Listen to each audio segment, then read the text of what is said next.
But football without fans is nothing. It can be the greatest game in the world. If there are no people there to watch it, it becomes nothing. Johnson. And a goal by Johnson. That makes it 2 by him. We were magnificent. Magnificent. Larson. Oh, he's in. Henrik Larsson. That is sensational. Nakamura. The game is over. The Rebels have won. He's done it! Jarvis put it in, and without a doubt, the European Cup is on its way. We'll never stop. We'll stop at half time, and we'll stop at the end of the game when we celebrate. Hello and welcome to another episode of the Jungle Gyms podcast. Today is Tuesday, 18th of January. I'm your host Gavin and joined by the usual suspects of Messi and Paddy. How you doing? What's happening, Lionel?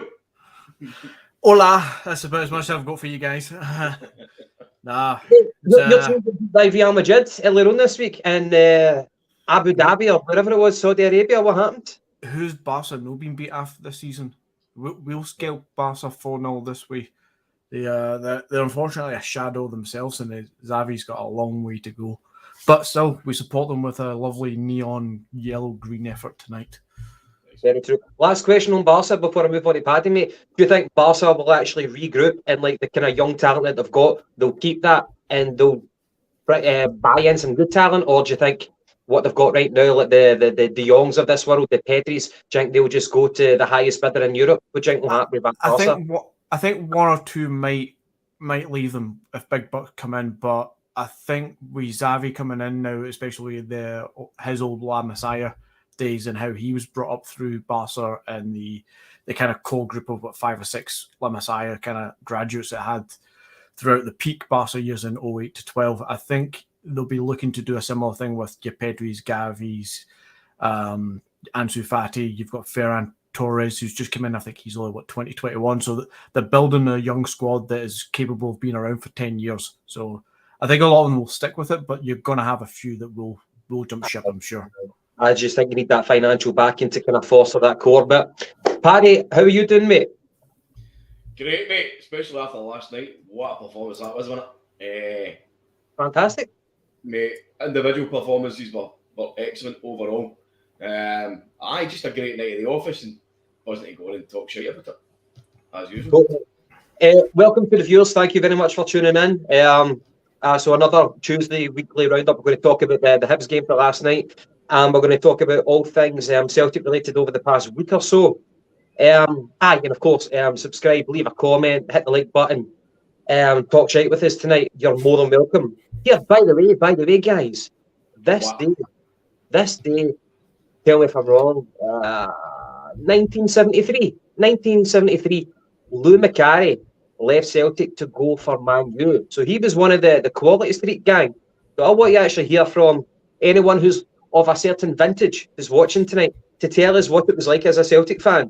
That kind of bittersweet moment, because I would imagine watching after the Lions conquered Europe, you had a brilliant conveyor belt of like new youth coming through. You had your Dan Grains of the world, who obviously was a long-serving servant for Celtic, but you had Kenny Dalglish, who eventually was, if you want to call it, too big for Scotland. He moved down to Liverpool, and of course Lou Macari, who went down to Man U, and George Connolly, who eventually wanted to be a lorry driver. So anyone who's of a certain ilk of long and tooth enough to remember that, please let us know how that felt as a Celtic fan, because for us, I think that's a foreign concept. We've seen the likes of nowadays like a Kieran Tierney, who went down to England, but I think he was kind of pushed rather than he wanted to go. He was always a kind of homeboy. And I think that the money can trump people nowadays. Sometimes you just cannot say no, but back then the finances were never of a certain gulf between Celtic and England. I'm interested to hear what people thought of it back then. Difficult to imagine, but it's interesting. I'm quite fascinated about that period in Celtic's history.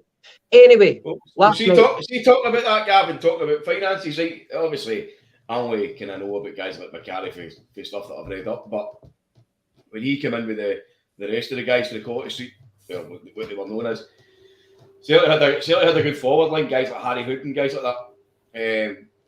Macari kind of he made his way up like 1970, I think, and ended up becoming like a first team regular. Scored some really important goals, and then I think it was the season before he left, which would have been what, 72. I think that was his high. I think that was his highest goal scoring season, something like 20, 23, 24 goals.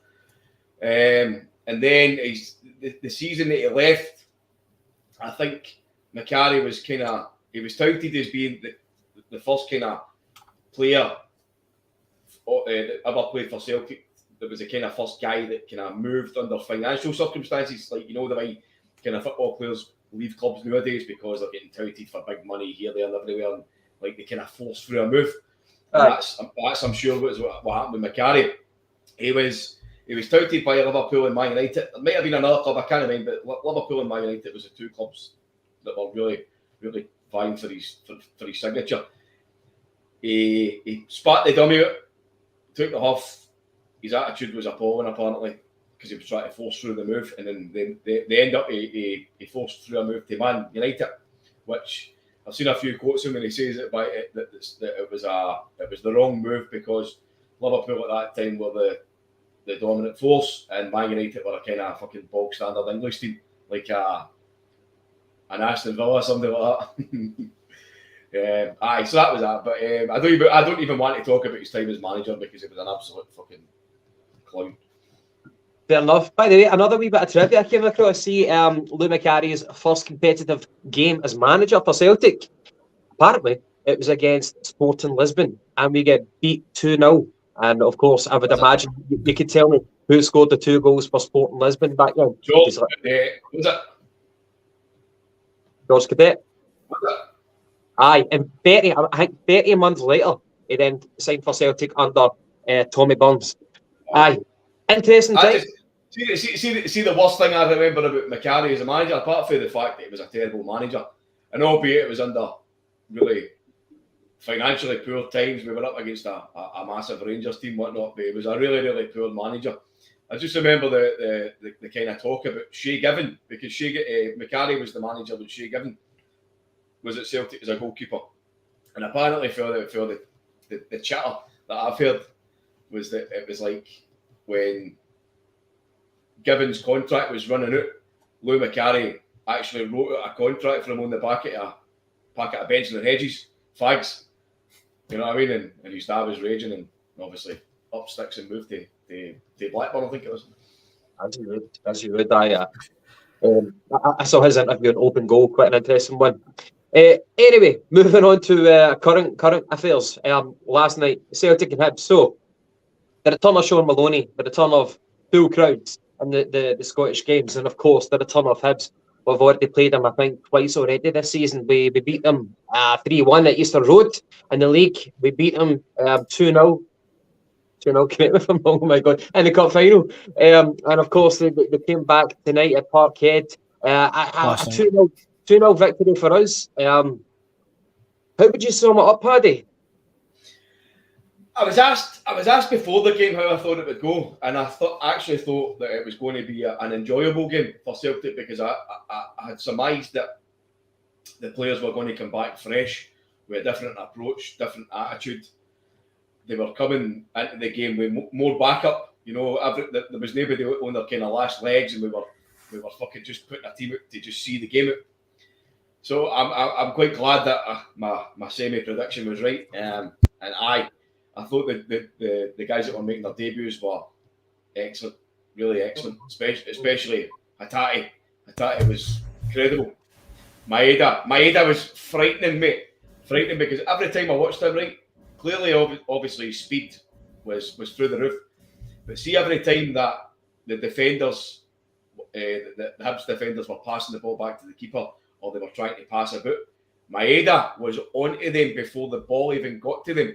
He was pressing them before they even got a touch, and you could see that they were shiting themselves. You know what I mean? Because one false movement and he was taking the ball and he was scoring. That's what we were all looking forward to seeing, and that's what we saw. We saw snippets of it. But Hatate was the man. Brilliant, superb.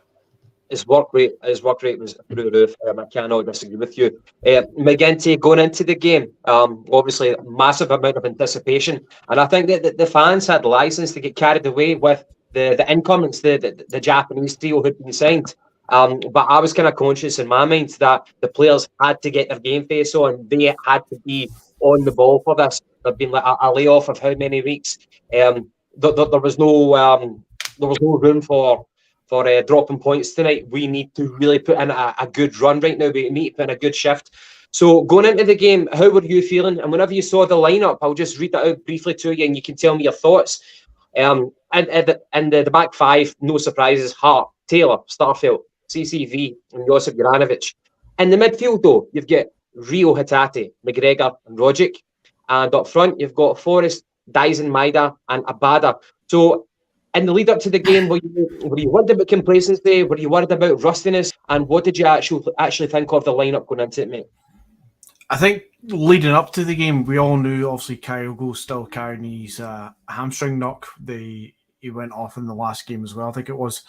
So we knew that Kyogo was very unlikely to play in this game weeks ago. Then obviously the news the last few days is that he isn't back yet. So we knew he was out. We knew that Jota was unlikely to start the game as well. So I think like most people, you were wondering how was he going to start this lineup? Was he going to throw in two or more of the Japanese boys straight off the bat?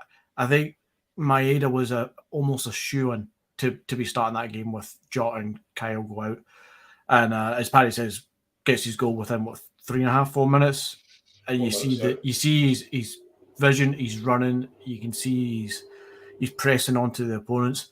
We get that goal out of a mistake from Hibs. They get the slack ball, we pick it up. I think it was McGregor that picked it up, passes it to Rogic. Rogic brings it into Maeda. When you look at that, I mean, we're talking 4 minutes into the game. When you look at that, how it all pieced together, and you look at how many players were so far forward pressing them, it's exactly what Paddy says. We look hungry. We're coming straight into this game looking hungry for this, and it's what I wanted us to do, was come out the traps flying, because we've had a bad spell at the end of the first half there. We injuries and kind of not looking off the pace, but we're like going into a few games thinking, right, have we got enough bodies to see us through this game? No slip-ups. I think last night was a good marker for the restart of the season. We've got all our players back almost. We've got reinforcements in it. We've got options, and we're going for this. You go back a few games, you were seeing Abada and Mikey Johnson coming on, and you're thinking, oh, for fuck's sake, how's this going to pan out? We've still not got Kyogo and Jota back full fitness, and yet look at that front line. Even with Abada in it, Forrest on the left, Maeda up front, it was frightening to see it, and it's only going to get better again. See the thing is as well, McGinty, we had three. We had two front lines out last night. Aye, two different front lines. The front three. We've not brought in numbers for the sake of numbers. We brought in quality, and I think after the game you can come away from that to come away with that conclusion. We brought in a lot of quality, and by the way, on the calendar, when I checked my calendar, yesterday was being referred to as Blue Monday. It was anything but from a Celtic perspective, and I think the fans who braved the January climate came away fully vindicted, feeling justified, and actually going out and watching that. It was brilliant. It was such a lift. It was really such a lift. So what's the first call we've got? What's happening, Kenny? So we're Kenny here. We got lucky last night with that Nisbet miss. Then we controlled the game from then on. The crowd were absolutely magnificent last night, although I thought the GB were a bit quieter than usual. I would agree. We got lucky with the Nisbet miss. Absolute sitter. Anybody worth 3 million or so would have put that in the back of the net. So for me, definitely do not sign him. No, we got lucky with that miss. It could have went in. It should have probably went in. But at the same time that we say we got lucky with that, we could have scored another 2 or 3 easily last night. We could have been well out of sight. I'll hold my hands up. I didn't watch the whole game. I've only seen the highlights and seen the clips that Paddy's posted in the group chat. We looked like we're on fire. Everything I've read and seen about this game, it was brilliant.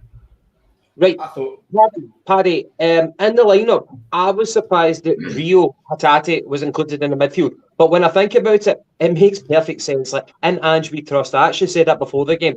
I thought that with Beaton and his past few performances, that he would have been a stick on for the midfield. He didn't even make the bench, which makes me think that he might not have been fit. But the fact that he went for Rio Hatate, it shows that Ange never really takes the pragmatic approach. He always goes for the aggressive approach. And the proof was in the pudding last night. Rio Hatate's performance was, well, he won the man of the match, and it was his debut. You know what I mean? For a young boy who came over here, 24 years of age, I believe, he took the bull by the horns. He was fantastic. I was really, really impressed with the boy. A couple of things that I'll just kind of list off the bat, which I noticed from him, was very, very explosive. He's sure as shit not a left back. He can turn him around very, very easily. He's a great pivot in the midfield.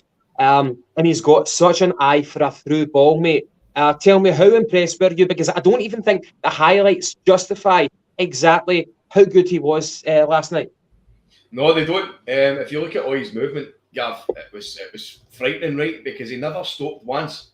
And see, I've been harping on about this for weeks upon weeks upon weeks about how there's a lack of kind of dynamicism in our midfield other than Tom Rogic. And see what that boy came in and done last night. That's exactly what we've been crying out for. He's getting forward. He's sitting in the midfield. He's collecting a pass. He's taking a pass. He's getting on. He's getting the movement going at every single point. But the thing that I was surprised about him last night as well is how strong he looked. He looked physically strong. He's without being that way inclined, his leg muscles looked phenomenal when you see the pictures. They're just popping out, kind of Kieran Tierney kind of stuff. I know I went off on one hell of a tangent there, guys. You just couldn't wait to get there and tell us about the guy's legs. I like his legs, you know. No, but he looks like he's a proper athlete, and maybe a few of us are going to be like this, where we're a bit disingenuous, a bit kind of snobbish about the Japanese league. We all have done it with the Australian league as well when Ange first came in. Maybe we all didn't think there'd be this many quality players in the Japanese league, but this is 3 of them at least. We still got to see Ideguchi in more light, I think, but that's 3 of them so far started this season, started their Celtic careers with a bang. I doubt these are the 3 best players in the J League. They're up there, but I reckon there's more talent there to go see. And this league must be hot decent, because this guy's matches looks fantastic. You think of players coming in from other countries, right? And sometimes you think, can they adapt to the kind of physical element and the kind of speed of the Scottish game? But Hatate just took that in his stride last night. As I said, he looked physically strong. He's not going to get bullied by anybody. He's going to bully people. He's going to be a creator. And if you look at his movement last night, right? He was in a lot of places. He was coming back deep to collect the ball. As I say, he was jumping into midfield, centre mid. He was waiting, anticipating. He was getting forward. He was driving forward, and he was getting to the box. And he had the chance later on as well, when he kind of had a wee kind of half volley, which it was a good save with the keeper. But even if you look at Maeda, Maeda looks like a wee guy that's been created on FIFA, right? He looks so small.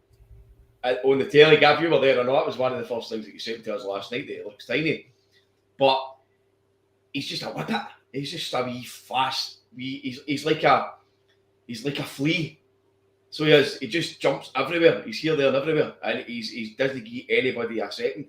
But he looks, for how small he is in stature, he looks so strong. Do you know what I mean? And maybe his acceleration and speed put a bit of power in, because when he's running into people, because a few times he actually knocked a few guys off the ball and gave away a couple of fouls when he was trying to close down. But he's a dangerous asset. So is Hatate. Again, just to kind of pick up on a point that you made, when you were talking about snobbery, talking about from our perspective, a Scottish perspective, based on Australia and Japan, I think it's put the snobs in their place, and I'm being more kind of orientated towards the Scottish media with that snobbery. I think they will no longer look down on the Southern Hemisphere.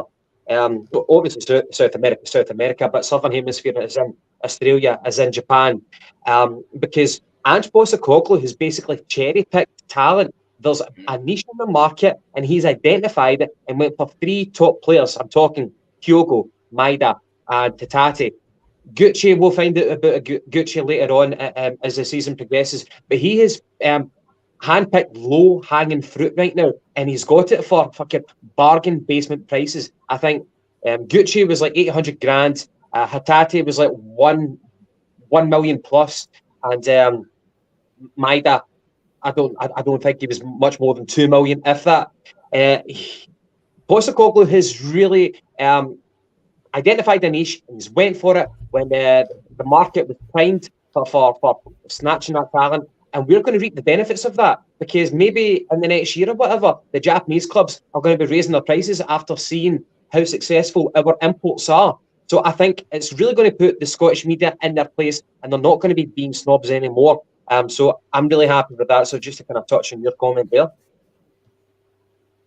Anyway, for the actual game itself, as you identified, 4 minutes in, Dies and Maida scored. So Hibs were kind of playing silly buggers at the back. In fact, that's a bad comment, actually. I take that back. We're doing it the right way, actually. And I want to talk about Sean Maloney near the end of this podcast to give him a bit of credit. Hibs were trying to play it out from the back. We're doing it the right way. They might not have had the personnel to exploit it.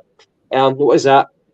After watching Hatate last night, that's an incredible bargain, especially when you consider Hibs want 3 million for Martin Boyle.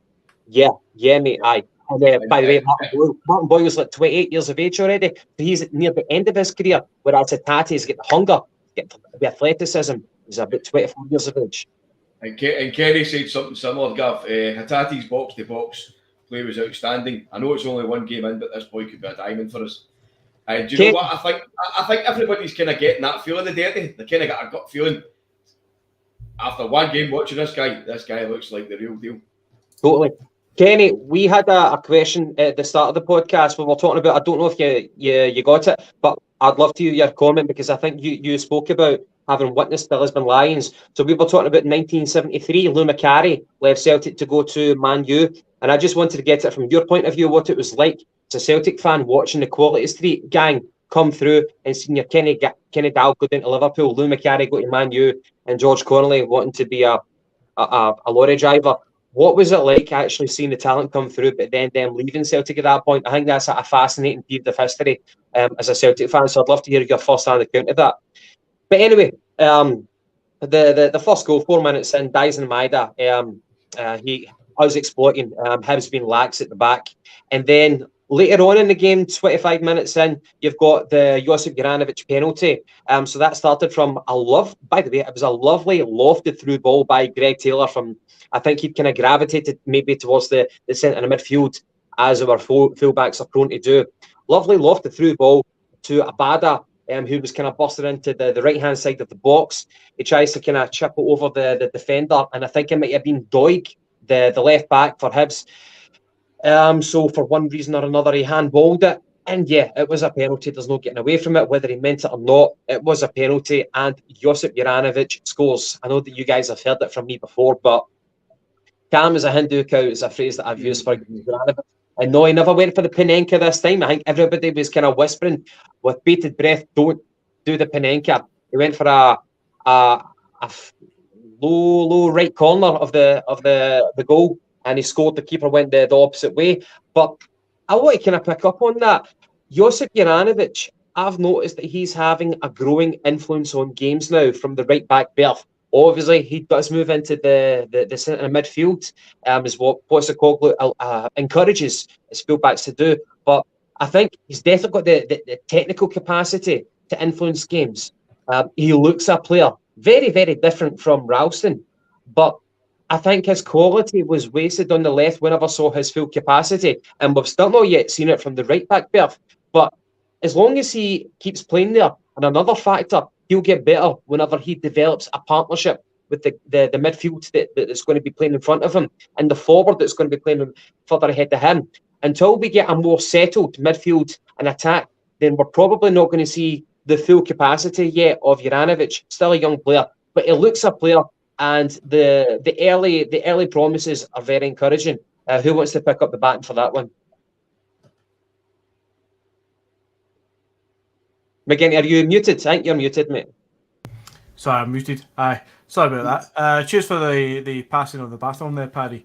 Yeah, Juranovic for me, he needs to be given a proper run at right back. And I know for the first 20-odd games of the season, Ralston's pretty much made that his own.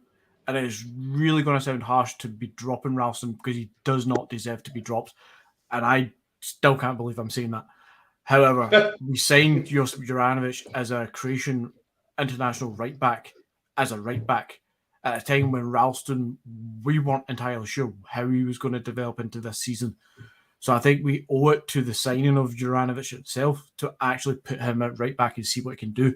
If he's much the same as he was at left back, then keep him at left back, bring Ralston back in. But see if he explodes into, totally controlling that right side of the pitch, totally controlling games and influencing games properly from there, then that's what we signed him for. We shouldn't neglect it because Ralston's having undoubtedly a great season.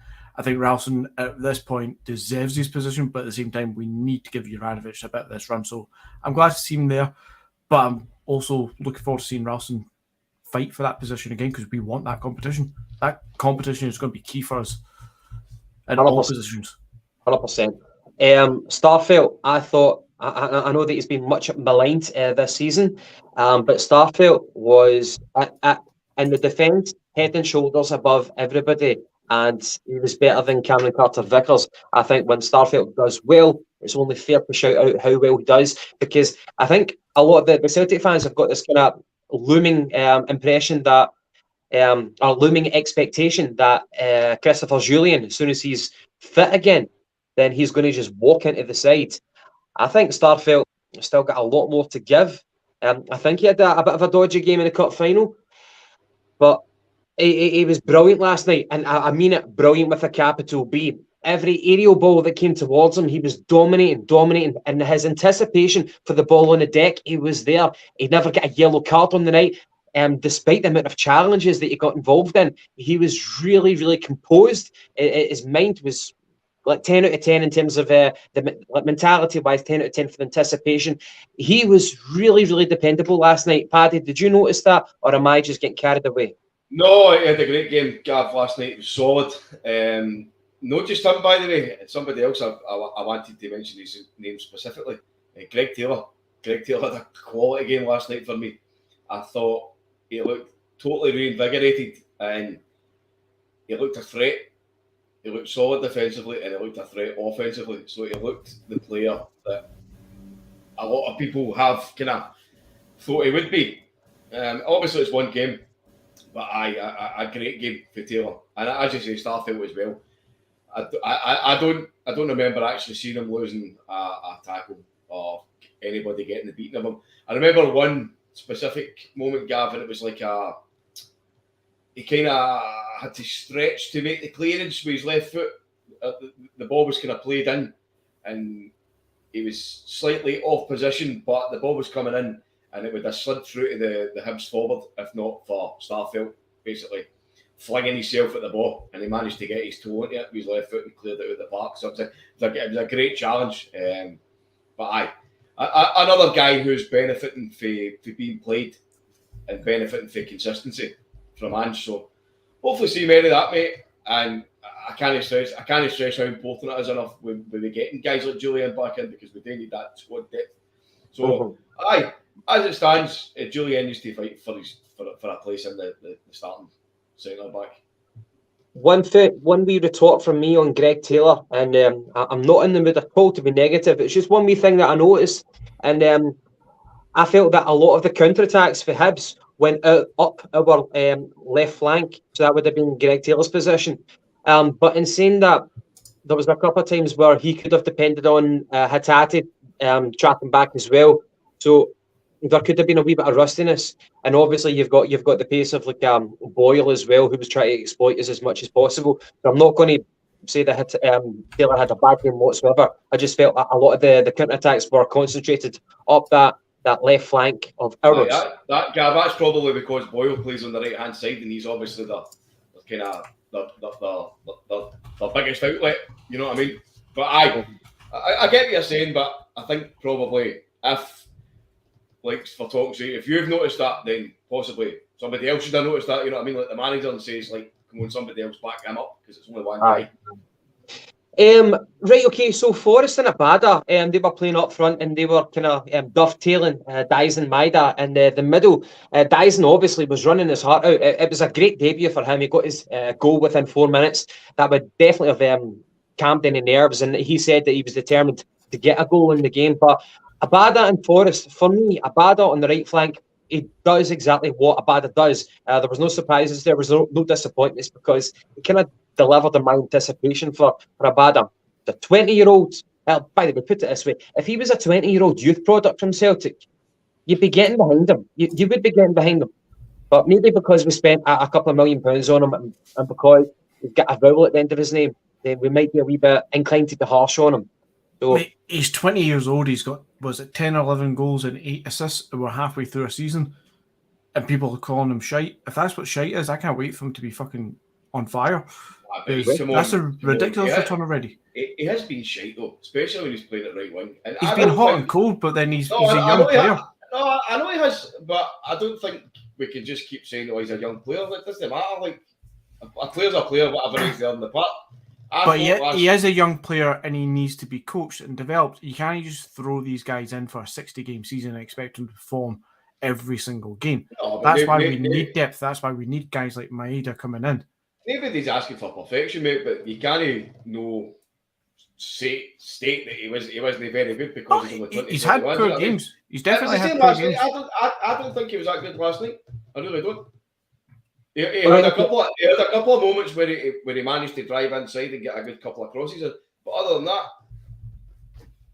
I kind of agree with both of you. I want to kind of go with McGinty's opinion, where he needs to be coached and developed 100%. McGinty, I know that you are quite pragmatic in the coaching part. You're a big ambassador for that. But for Abada, I'm 100% with you. And for Paddy, for last night, yeah, Abada wasn't impressive, but that kind of harkens back to my point. That's what I've kind of came to expect of Abada. He's been a wee bit hot and cold, and for a winger for that age, you're going to be hot and cold. That's exactly, unless you're in fact Cristiano Ronaldo, even at that age when he was a winger, he was hot and cold. I think Ronaldo at that age signed for Man United, he scored like 4 goals or something in his first season. I know it's different levels, but what I would say about Abada is rotation. Rotation is the key for his progression and his confidence. You don't want to burn out a guy mentally and physically at that age by overexposing them. So I agree with both of you. Totally agree with both of you. We've got Kenny coming in here. Gav made a comment earlier about George Connolly. So this was the original point about the Quality Street gang. George Connolly, he was a great player. And as for Dalglish, what a player he was, of course. Really gutted when he went to Liverpool. £440,000, I think he went for. Total bargain. Mate, well, thank you for actually posting in with that. Thank you for replying. That's what I wanted to hear, mate. Fascinating to get your insight from the 70s at that point it was. So yeah, Abada, rotation, I think that's the key for his progression. However, if we move on to the other flank, Forrest. So Ange is not fear of putting Forrest on the left flank. I don't think he thrives there. For the majority of his career, he's been put on the right. But his game, he's a professional, put it out, he's a professional, and he's willing to do what the manager tells him to do. I don't think he's as effective on the left as what he is on the right. And I'm just wondering what his future is going to be under Postecoglou. At the same time, Kyogo. I know that Dan Orlovitz says we're adding him too many vowels in his name, but Kyogo will always play in the middle. So does Maeda play on the left? I want to find out if he can play on the left. Paddy, what's your thoughts? Right, just jump back to Forrest quickly. I think Forrest has lost a yard of pace. Right, I'm just going to say it. So I think that's why if and when Ange will play him on the left, because what he did at the start, Gav, I actually thought he looked really effective on the left-hand side. What he did was that was part of my point. Can Maeda, if Forrest is shite on the left, does Maeda go into the left? So that totally ties in with what you're saying. Maeda can play across the front three. He can play anywhere. But Forrest, I think, is going to be, you know how sometimes players get a wee bit older, they lose a turn of pace. Forrest, I don't think, is good enough now to be a flying right winger. But what Forrest has still got a bit of close control. He can still drive at players. Mm-hmm. So if he's on the left hand side, which he did a few times last night at the start of the game, it was really, really good, and I was really happy with it as he drove inside and he gained the yards up the pitch. So rather than trying beating a man on the outside as a right winger or trying to beat a man on the left hand side as a winger, he bet the man coming in on the player's weaker foot, pushing through the middle. and bringing other guys into it, which was really, really good. They're the bastards just fucking scored. I think the best formation, Gav, and probably the first choice players will be Kyogo through the centre, Jota on the left, and Maida on the right. I'm interested. That's my feeling. It could well be, and I think everybody's interested to see. We saw Kyogo against the Rangers at Ibrox, and he was not effective on the left. For me, that would mean that he's equally as ineffective on the right. He's only good up the middle. So is Maida a carbon copy of that type of that type of movement, or can Maida do it on the left or the right? If he can do it on the wings, then we've won a watch. McGinty, would you agree with that? Because if we can incorporate both within the front three, then we're going to be very, very impressive, very, very dynamic. So can he do it on the wing as much as he can be effective up the middle? I don't know enough about him in YouTube highlights or anything like that, but I can only take the word of what other people are saying, such as Snick in the comments saying that Maeda played on the left for Yokohama. I'll trust people who know this better than us, and I'll trust Ange that if he signed somebody like Maeda, was he joint top goal scorer with Kyogo, or did he eventually beat him to top goal scorer? I think he eventually beat him, Mike. Did he eventually? But you're talking about Leandro Damal, the Brazilian. You're talking about having two of the top goal scorers in J League last year are at Celtic right now. We're going to try and incorporate both of them. There's no way that we're going to play just one of them. And I think Ange will fully understand these players better than what we do. And we all know Kyogo now isn't that great on the wing. He is through the middle. So I've got to assume that people are saying that he can play on the left. We think he can play on the right as well. I've got to assume he's going to be playing on the right, surely. And Jota's going to be on the left. And that front three is surely what the manager has in mind going forward as a threatening, forward-running, attacking, high-pressing front line. Combine that with the midfield that we've now got in McGregor, Hatate, and Rogic. We're going to win every game 2-3-4 See that one, just to quickly jump in, Gav, McGinty, sorry. Kyogo played on the left-hand side against the Rotten Mob at Ibrox, obviously, and wasn't very good. And then he played on the right-hand side against St Johnstone and wasn't very good. So, I reckon Kyogo's going through the middle every day of the week unless we're forced into situations. And you've got to assume Jota, as much as he might be able to play on the right, he's a left winger. So you've got to assume that the plan is Maeda on the right, surely. But then you're looking at the likes of Abada, Forrest as a backup, and perhaps Giamakis getting a shout and a run at some point, although I just don't see it. But you're talking about having at least 5 quality forward players, plus your midfielders that we've talked about as well. We've got depth, lads. We have depth that we didn't have 3 weeks ago. Last month we were struggling with hamstring injuries. It was always the front lines or the midfielders that were pulling up. We've now got 5 or 6 players that can rotate in. We shouldn't have too much of an issue going forward, I think. I mean, the depth has arrived. Later on, I think it was like on 75th minute, you had Gucci, Giamakis and Mickey Johnson come on. And then later on, roughly in the last 5-10 minutes, he had Jota. By the way, the reception that Jota got whenever he came on, the fans were going off the nut. The guy is a fan favourite. Like, you remember the fan favourites in the 90s and the noughties and what you call the teens. I don't think that's quite as catchy. But Jota is a fan favourite. We hope, of course, I don't want to go on about making the sign permanent because it's in the background right now. We do not know until there's an announcement. But Jota is a fan favourite, man. Everybody loves the guy. And I know everybody saw that picture of him in IKEA with apparently his mum and dad buying furniture. Nobody buys an IKEA flat pack unless you're here. Unless you're here for the future.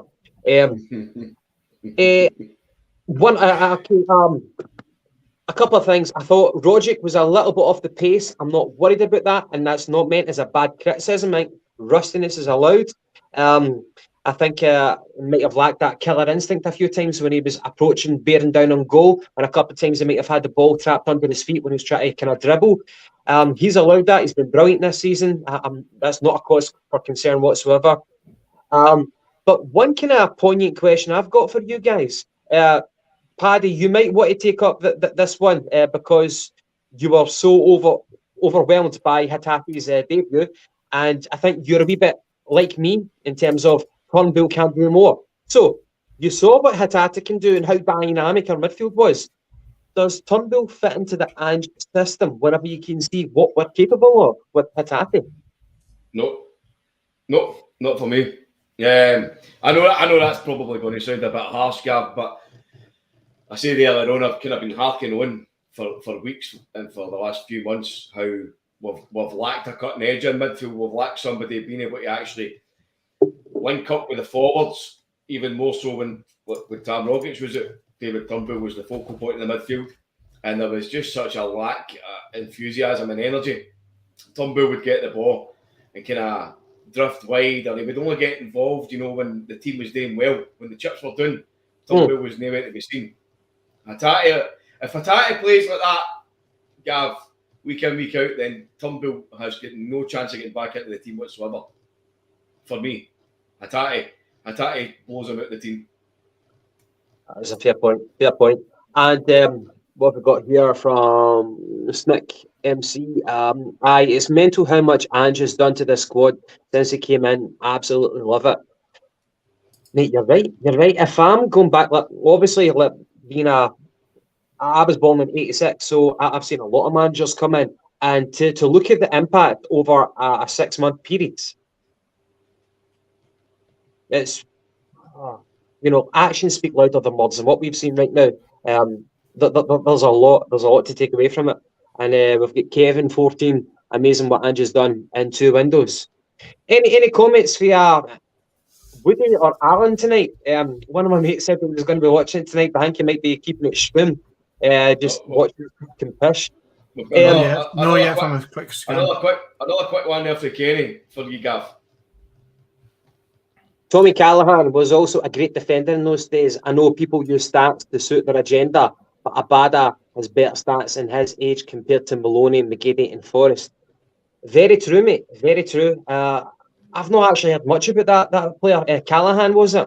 I'm going to look him up. In fact, I'm going to write that down. Callaghan. Thanks, Kenny. That doesn't mean to be sound patronising, but I'm genuinely want to know more about that guy and as a defender as well. Starts okay. Ironically, after a very impressive win for Celtic came away with the minority in possession, 47 to Hibs' 53. However, again, we're following on from Kenny's point about stats don't mean shit, but we're moving on to the stats right now. Shots 5, 21 for Celtic to 5 of Hibs.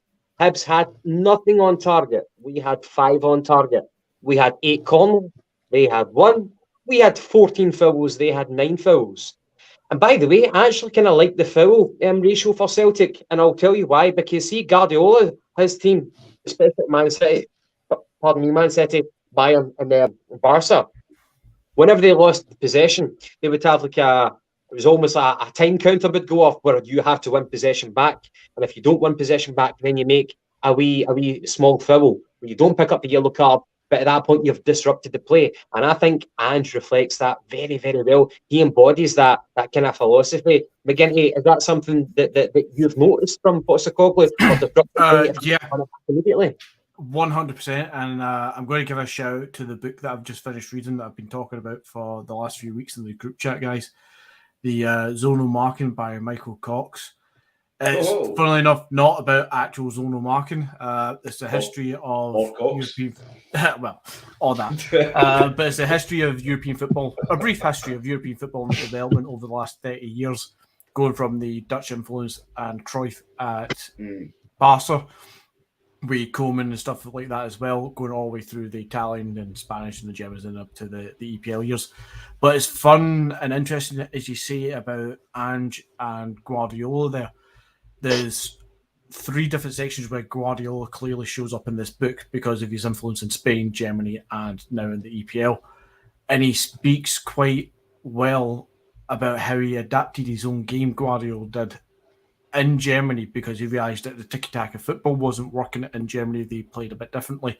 And German football definitely became more of a counter-pressing kind of league, especially with the influence of Klopp's Dortmund, where Dortmund and then Guardiola and Bayern had to adapt this philosophy of, as you say, it was almost like within 6 seconds you had to close it down, you had to get that ball back. And if you didn't, then your shape had to be changed and be in a certain position in a formation to then soak up whatever pressure was coming onto you. So I can see it from Ange as well, because Ange is clearly influenced by the German football, and especially Guardiola with the inverted fullbacks who come in and support the midfielders. Just reading this book, I know it's not about Ange, but it's allowing me to understand more about what this is that Ange is doing with inverted fullbacks, supporting the midfielders and stuff. And see if he's got the players all in sync with each other and all thinking, as you say, Gav, there with you've got a time limit to get the ball back. If you don't get the ball back, you have to be back in position. And that means basically that the inverted fullbacks will be in the midfield, but they will have to come back into their own positions. And even if they don't, they've got plenty of kind of central cover and all the rest of it. It was a fascinating read because of the similarities that you're watching as Guardiola's developed his game.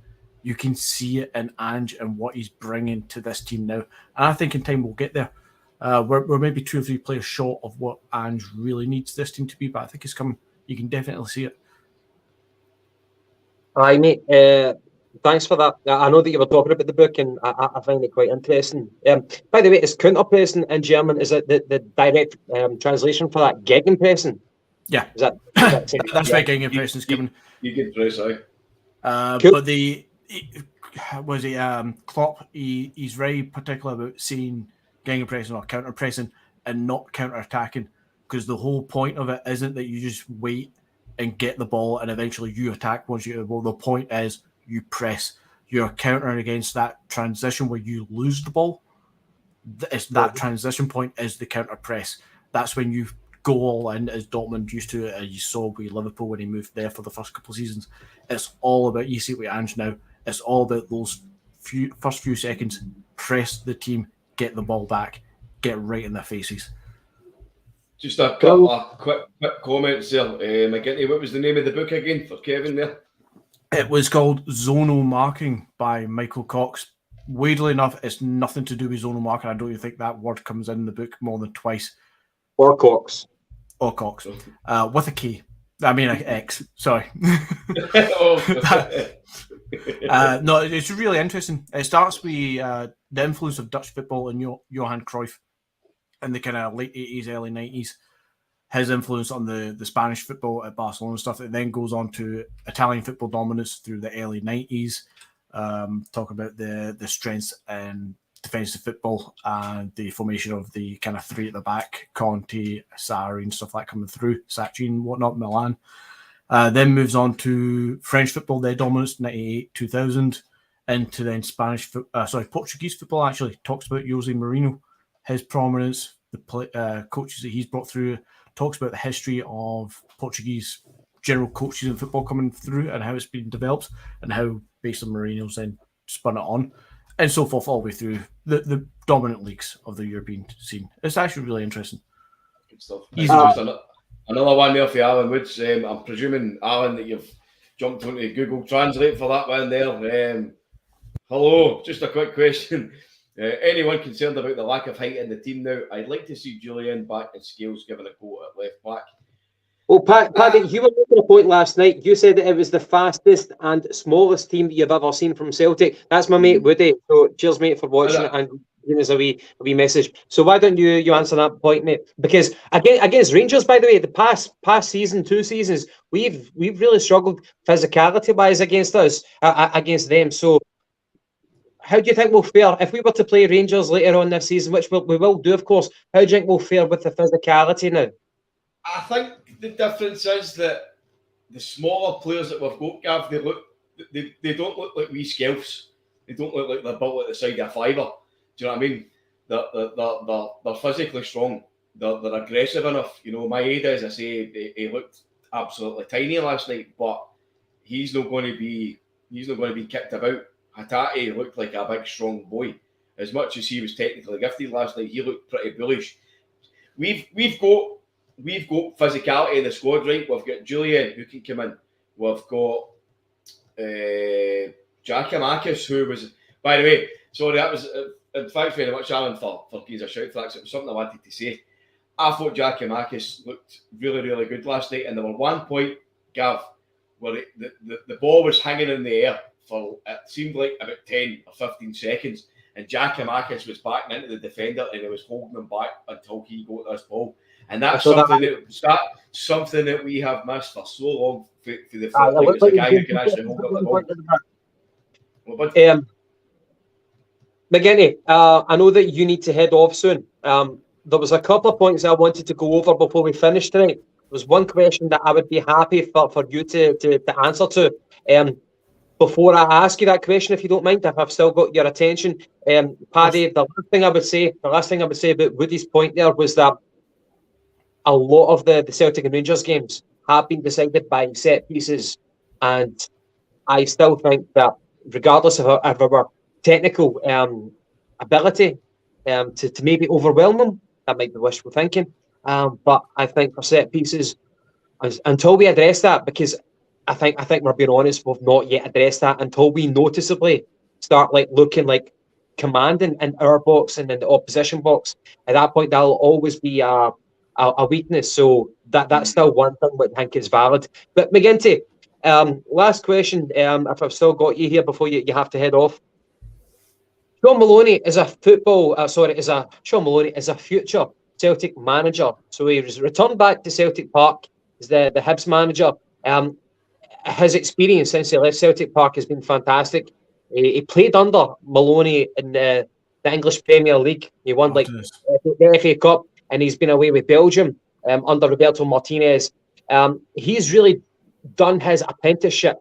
You know what I mean? He's been to football university, so to speak. And I was watching the Hibs last night, and although it didn't quite come off for them, they were doing it the right way. And I was thinking in my head, fuck man, I can see him being a future Celtic manager. So without putting words in your mouth, am I talking pish? Could you see potential for that? And he speaks very, very well, man. But do you remember when he was talking alongside Chris Boyd in that Sky Sports presentation? And it was like fucking, it was like Socrates and fucking like you're a village idiot. The comparison. Fuck you, Chris Boyd. I think that's been maybe a bit too complimentary to Maloney calling him Socrates. However, village idiot for Boyd is pretty fucking apt. I think even that's complimentary. Aye. No, I think Maloney. I'm always careful, especially the last few years, to say that any player, former Celtic player, has a job as a future Celtic manager just because you've went into coaching and you kind of sound all right. That said, you can't disregard what Maloney's done. As you said, his apprenticeship as such. You know, he's coached at a World Cup. Okay, he's not been the manager. We know that. He's been the coach, but he's coached at a World Cup. He's coached under Martinez. He's done an apprenticeship and then some, working alongside some of the world's best talent in De Bruyne and Hazard. He's now took what arguably would be seen as a massive step down to go manage Hibs. If you were looking at this from, you know, an outside perspective of you've went from potentially being the next Belgian manager, perhaps because you were a right-hand man to Martinez, to going to Hibs. It seems a bit of a step backwards in glamour as such. Oh. But he's probably doing it the right way because he needs to go back to the not grassroots, because that's not what Hibs are, but in football management spheres, he needs to go way back and start building up his own reputation. He needs to take everything that he's learnt and build on it. And listening to what he says, how he talks about the game, how he understands the different plays, the transitions, and he understands what's happening. Not just, oh, somebody slipped on the arse, that's why we conceded a goal. No, he'll step it back 3 or 4 paces before that and understand what happened to get there. His understanding of the game seems brilliant. And if he just keeps adding onto that with his various experience, go do his badges, whatever other badges he needs to get, because there'll be plenty that he can still get to further develop his own coaching abilities. Go to all these coaching schools that the likes of your Klopps and your Brendan Rodgers have all done before.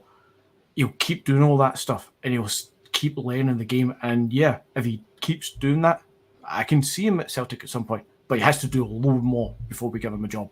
We don't just give him the job because he does 2 years at Hibs. I agree. And of course, the chance to work with Gary Caldwell was really difficult to turn down.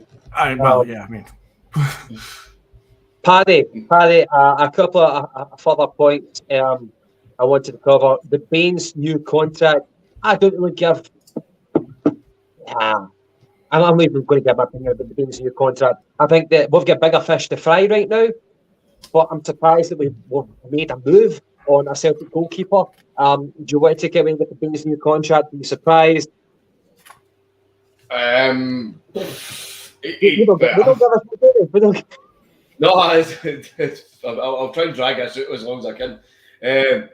Listen, he's a guy that I've said we really should upgrade upon in terms of the squad. But you know, if the goalkeeper isn't really a priority situation now, then fair play to him. But he's never going to be number one. So for me, I would prefer my backup goalkeeper to be somebody who's at least going to challenge to be number one, as opposed to somebody who's just there as a kind of, I know it's going to sound silly, but a backup. Do you know what I mean? I 100% agree, Paddy. I 100% agree. Bain came in, what was he, 27 or something, 26 when he came in? Yes, that's a fair age. That is a fair age to come into Celtic, and you take a small punt on him to say, right, you come in as backup, we'll give you a shot. If you can step it up, you could be a Celtic number one. That's fair. We gave him a shot. He came in, he played a few good games when he was called upon early in his career at Celtic, but he's since proven that he's not Celtic number one material. And I'm with you, Paddy. Your backup for me, I'm not saying that young Toby at 19 or something should be our backup goalkeeper right now, that he should be playing these games. However, somebody of the age of 20, 21, 22, Fraser Foster was 22 when we signed him on loan. That kind of age, we should have somebody in being backup who actually is developing to be the number one, not someone who's just there to keep the bench warm. See, the only thing that I could kind of add to it, McGinty, is try and bring some sort of logic into it. The fact that he's maybe a good guy to have around, maybe he trains well, right? I've heard that. But I think possibly that we won't go for, a better calibre of number two, because we've still got Barkas there on, say, a wage of maybe 15 grand a week. If we get rid of him in the January transfer window, then bring in another goalkeeper who can challenge Joe Hart, at least then Scott Bain becomes a better calibre of number three that we've got, because the kind of third choice goalie that we've got the now is Conor Hazard, and he is just a hazard whenever he plays. So Bain's a better keeper than him. So automatically Bain would be a better number three than Hazard. So if we get somebody else that's going to come in and be better as number two, it's a great balance. I can see some. I mean, I would rip up a lot of positions and just toss them all out and start again. Especially before the season kicked off, I would have got rid of every single goalkeeper we had. However, that's not realistic. So yeah, maybe there's reason behind it. This is a rhetorical question. I was just thinking, I'm glad it's came back to me, because I was thinking about it last night when I was waiting in the queue for the super scoreboard. Fucking hell. The super store, not the super scoreboard. Hope you're not trying to get halfway Alec Ray. Yeah. Nah, he's no my type, mate. He's no my type. He doesn't like utility people, and that's me. I'm a utility man. You know what I mean? I can do everything, but I'm a master of none. But one question I had, and it came to me again, was, and again, it's rhetorical, so I don't give a shit about your answer, because we're going to move on to the next point there. But when was the last time that you were content with a reserve goalkeeper for Celtic? So that's what I was thinking. But moving on, a couple of other points. McGinty, are you still with us, or do you have to attend to other commitments tonight? As Paddy just mentioned in the group chat and reminded me, I am the one who actually went live with the software, so I can't leave. Okay, right, okay, so, aye. Well, you can just get back in about an hour and turn your computer off. Yeah, I'll be sleeping by then, mate. Okay, I wanted to ask, No pressure. No. Right. Have I got you for another 10 minutes at least, mate? Aye. Let's go. Keep going. Good man, that's what I like to hear. Right. I prepared a wee quiz. It's 10 questions, and I want you guys, if both of you are going to participate, not to look at the comments of the viewers tonight. For the viewers, please do not write the answers here. Paddy, whenever we got you onto the podcast about 5 or 6 months ago, we did a wee icebreaker with you, but at the same time, we did a wee kind of tester just to make sure that you were a secret agent, a Rangers fan in disguise, and you passed it with flying colours. But now you're at the end of your... Fuck for that. You're at the end of your probation period, but you still need to pass one final test before we make you a fully fledged member of the Jungle Gyms. Don't answer. But anyway, right, okay, I've got 10 questions, and if you don't know it, then it's okay. There's no shame. I don't expect you to get 10 out of 10. But the first question, Paddy, you look very serious now. I'm sorry. I feel like I'm getting kicked off the podcast now. Are you hungry? Right, okay. Question number 1. Name the 4 opponents that Celtic faced in the run-up to the 1967 European Cup final. Name the 4 opponents we faced in the run-up to the 67 final. Oh, fuck off, Gav. Did we play Prague? Right, that's a half answer. Can you expand on the full team name now? Was it not Red Star? No, that's Belgrade. I'm thinking. No, I can't. Paddy, eyes on the prize. Don't be looking at your phone. No, mate. That's the most obvious phone looking. It's, what do you call them? I've got enough get quizzes, mate. During lockdown, I know when people are cheating. Oh, hey, no cheating, mate. I'm thinking that's my thinking face. Vodina. Yeah. Okay, Vojvodina. Yeah, well done. And McGinty, you said Prague. Okay, I'll give you that. Dukla Prague. Two more teams. Any idea? I'm out. I can't remember. Okay. I can't remember. One team from Switzerland, one team from France. Bal? No. Okay. Right, we've got 2 points out of a possible 4 for that. It's been a long day, Gav. Come on, give me some slack here. Mate, no, when you're cheating, I see your dirty eyes. I'm not cheating. I hate cheating. You're attending to your OnlyFans. I think you're responding to your OnlyFans podcast that you've got. Right, question 2. Who was the first non-Scottish manager to manage Celtic? Was it one? Was it? First non-Scottish. Non-Scottish. Liam Brady. Well done. Yeah. Well done. Right, okay, question 3. In our centenary year, who was our top scorer in both the league and in all competitions? One player, 1988. Who was that player who was on fire? Maka. Okay. No.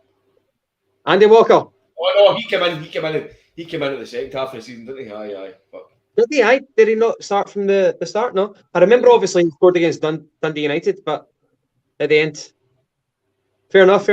Okay, question 4. Who was, in more modern times, who was the goalkeeper in the 5-1 win against Rangers in November 1998? Tony Warner on loan for Liverpool. Brilliant. Question 5. Which 3 players, and by the way, if there's more than 3 players, I'm really, really sorry. Which 3 players have played for Celtic and Borussia Dortmund? Murdo McLeod, Paul Lambert, and Jeremy Toljan. Oh, in the bag! Sorry, mate. Sorry. 3 out of 3. I was thinking that you might have struggled with Murdo McLeod, but I was being naive. Okay, question 6. Which former player was known as the Human Torpedo? It was also known as the Mermaid. For Celtic? Yes. By the way, for the Mermaid, it looked nothing like the Disney movies of the Mermaid. So, which former player was known as the Human Torpedo or the Mermaid? Torpedo. Who's that again? That rings a bell. Human Torpedo. Oh, fuck. The Human Torpedo. I will only accept one answer. If you can't think of anything, then just throw something out. And that's all this is going to be, but why does Bratback keep coming to my mind? I know that's completely not appropriate for the human torpedo, but for some reason that just keeps coming into my head. Is that because it was a rocket? Is that what you're saying? Well, he definitely was not a human torpedo in speed, was he? So, right, Gav, give me just tell me I know here, right? I won't ask you for a name, but it's somebody from either the 60s or the 70s, isn't it? No, far from it. No. I don't know. No. Patsy Gallagher or something. Jimmy McGrory. The Mermaid? McGrory, 100%, mate. 100%. I think more commonly he was actually known as the Mermaid, which is fucking weird. It's like the least likely nickname for a footballer. Something fishy about that. Right, okay, question 7. This is a wee bit of an unfair question, but I'm willing to give you a hint. Which English manager sold Olivier Tebele to Celtic and then he signed them back in 2002? Sheffield United, wasn't it? If you've got no idea, I can tell you the two teams. It was Sheffield United. We bought for Sheffield United. We bought for Sheffield United in 1999. And we sold. Who did we sell to? Sold them a fucking. Was it Birmingham? Yes, well done. Who was the manager? Think of a manager, an English manager who's managed. Steve Bruce. Brilliant, mate. Well done.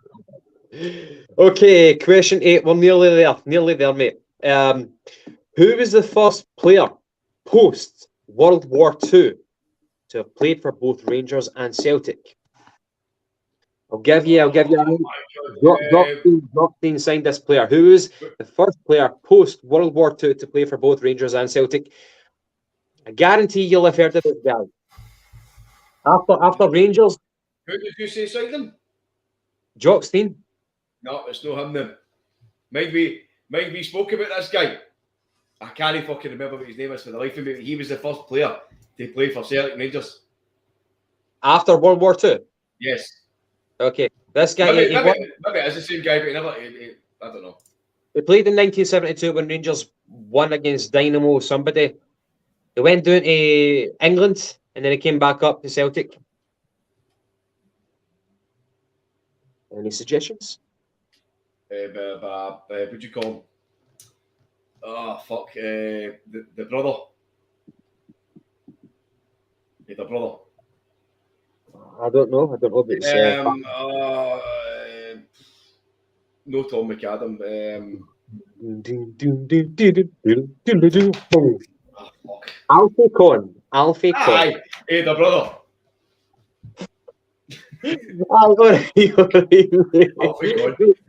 Question 9.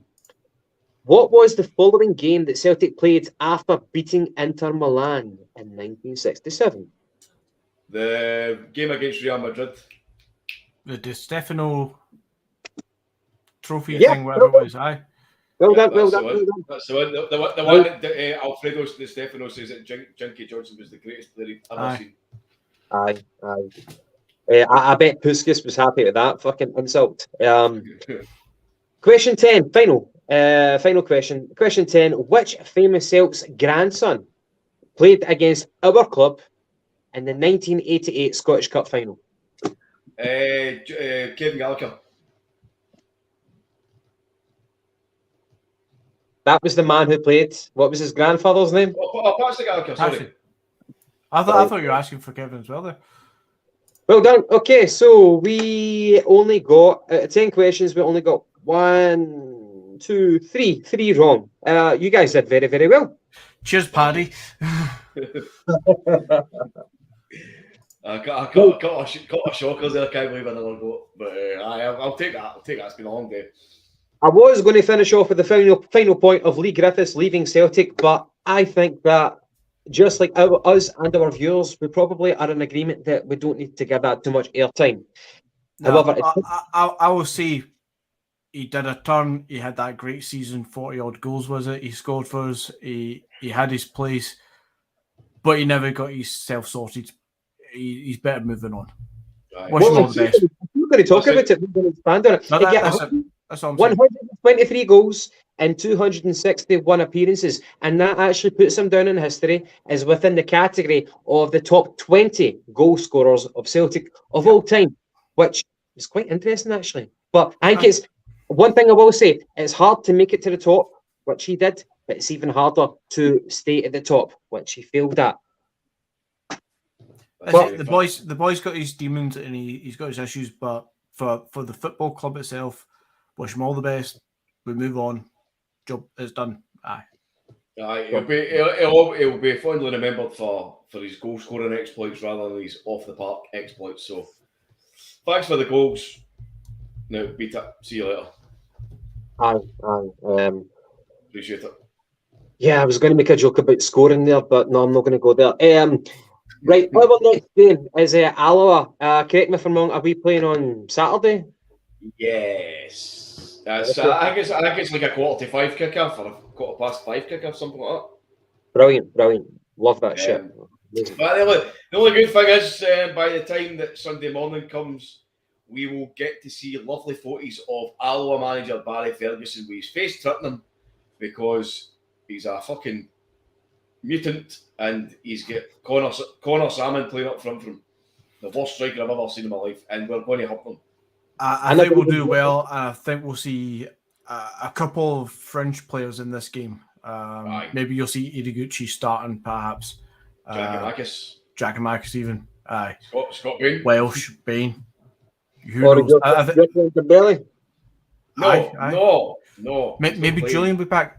Ange did say, was it last week? He said that Julian is close. He was probably not likely to be available for last night's game, but I had the impression that we were discussing. Well, Ange was discussing the fact that he could very well make an appearance against Alloa.